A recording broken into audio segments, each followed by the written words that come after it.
thoroughly unexcited the audience there. Just zapped out all that energy.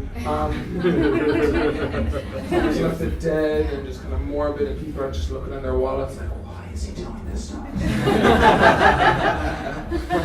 Why is this happening to us in my life? Anybody here on a date is like, I thought I did a date for free.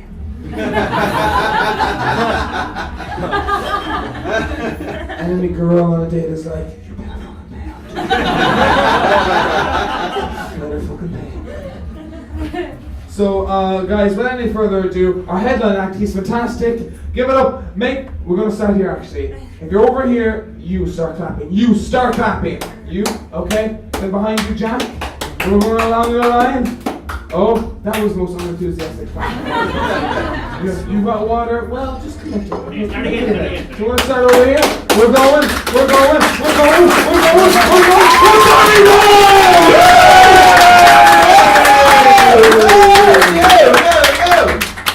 Yeah, I'm Gary, and since last year I lost 70 pounds. I was mugged in Belfast. You prick. Especially you. No, okay, quick show of hands. Did anyone here put lose weight on their New Year's resolutions list? Oh, you did? Oh, fuck's sake. I was going to point out, it's normally like girls who respond to that, but like, you know, I didn't even bother with that, you know? This year, I didn't even make a New Year's resolutions list. I just used last year's one.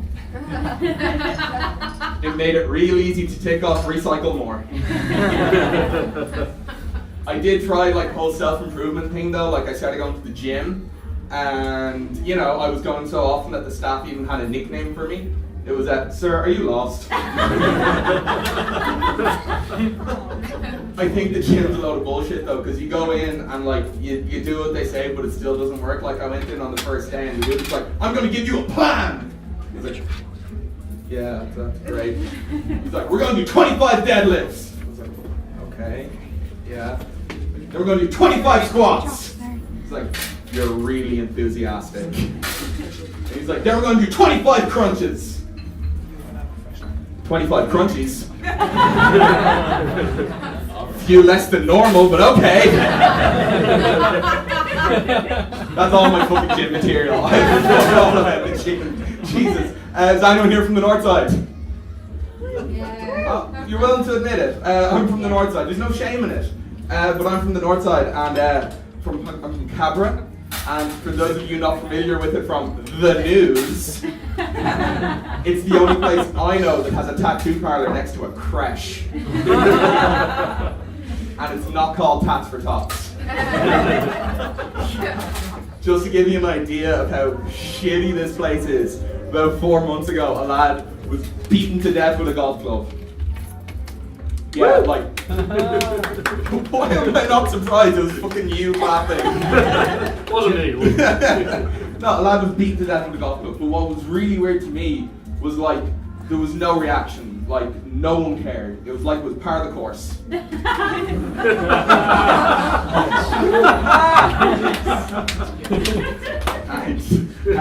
Because that place is such a shithole, I love travelling, and about, I do. I like getting as far away from the place as possible. And about 2 years ago, I was lucky enough that I got to go to Tokyo. And for those of you who don't know it, it's far away. So it's 12 hours on the plane. So they give you like movies and music and books and shit. But what I love what they give you is a size chart for your clothes to explain like if you're a medium in Ireland, you're a large in Japan. If you're a large in Ireland, you're a 2XL in Japan. If you're an extra large in Ireland, they expect you to rise out of the ocean.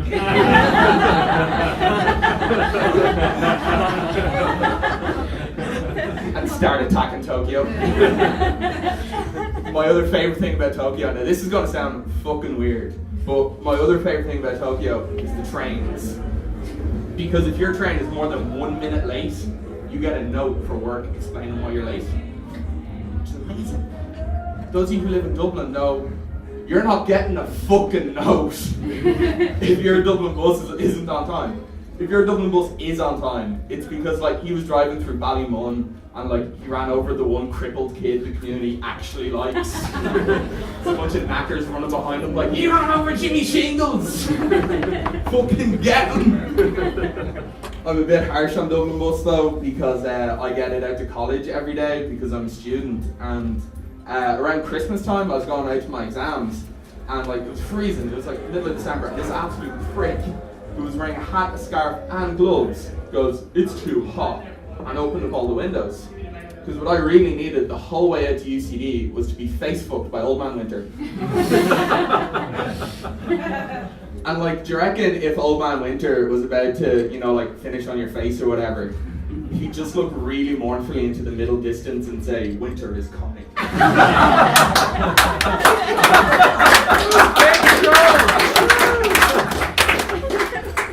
Oh, the other thing that, shit, what was I going to say?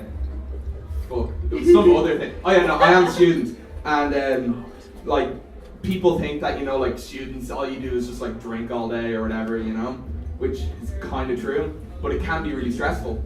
Like at the start of the year, you need to apply for a grant, and I know that like complaining about free government money is very north side of me, but you have to like fill in forms and get forms and shit, and what I didn't like was you have to get a statement of earnings from your employer saying how much you earned last year. And when you get that, and you compare that to your current account, and you realize just how little of that money you still have left, like there's a little voice in the back of your head, like a little like Angela Zash's voice just goes off in your head like, "You drank the money, Gary! You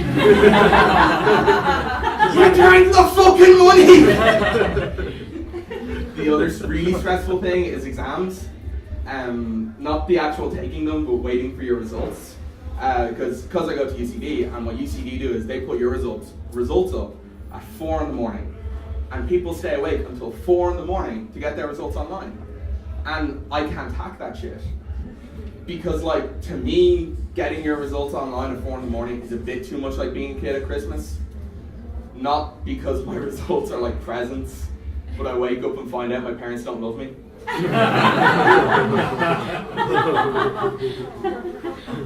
Thanks for the awes. Oh Christ, I got my final ever college results yesterday. I graduated, I have a degree.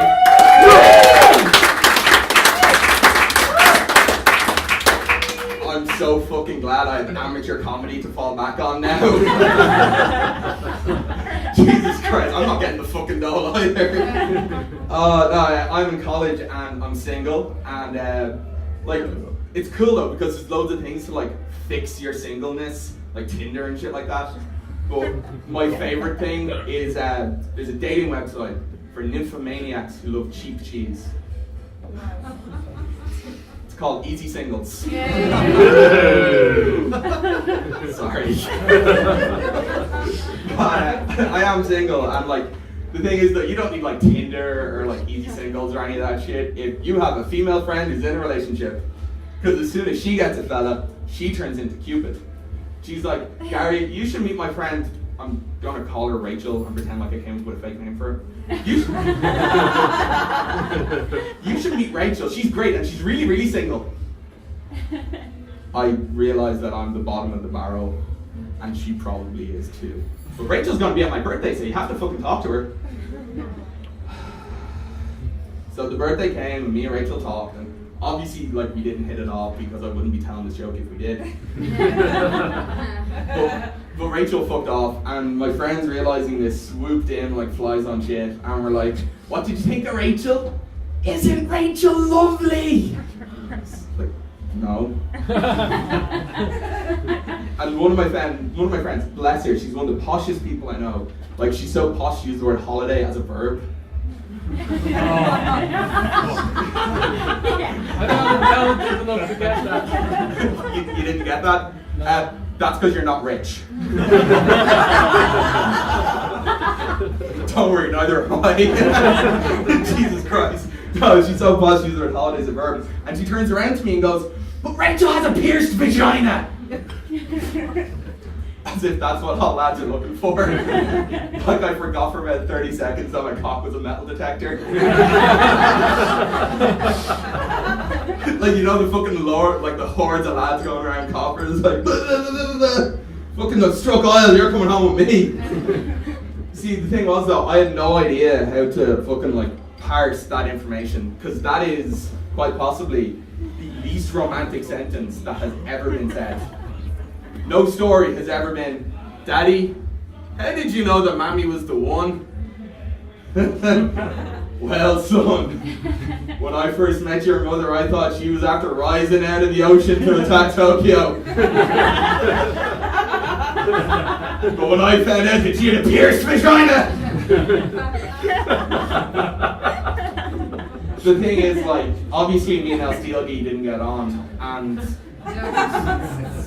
like, okay, like my friends thought it was a bit weird that once they found out about Rachel and her Iron Curtains, I didn't really want to go there.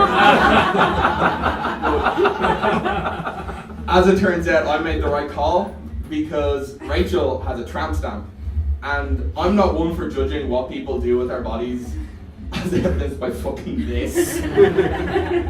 But Rachel's tramp stamp says, "That shit cray." Wow. Like the lyrics to Niggas in Paris. And like, I'm not leaving on this, but I racked my brain trying to come up with a worse tramp stamp that someone could have, and I fucking couldn't. Because every time she is a dodgy curry, her lower back describes it. Thank you very much, Mingardo.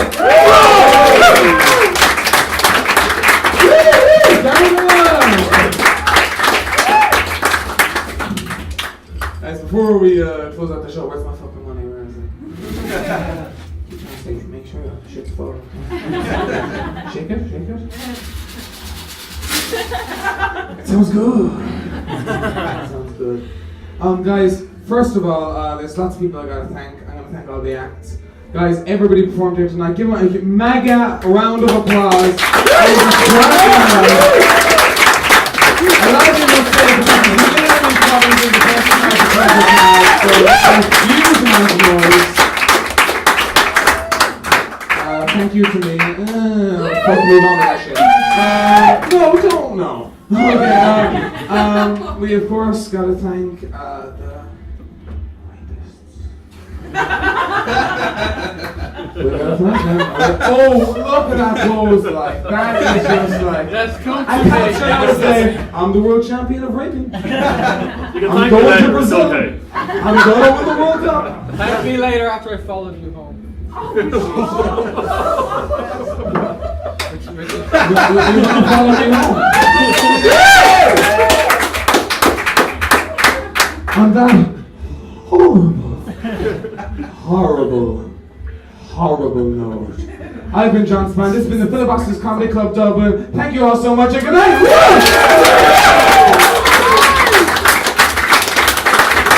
Seriously, leave. Get the fuck out. Get out. Thanks, Drew.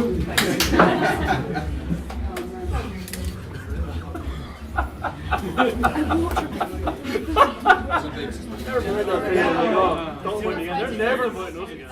Ever.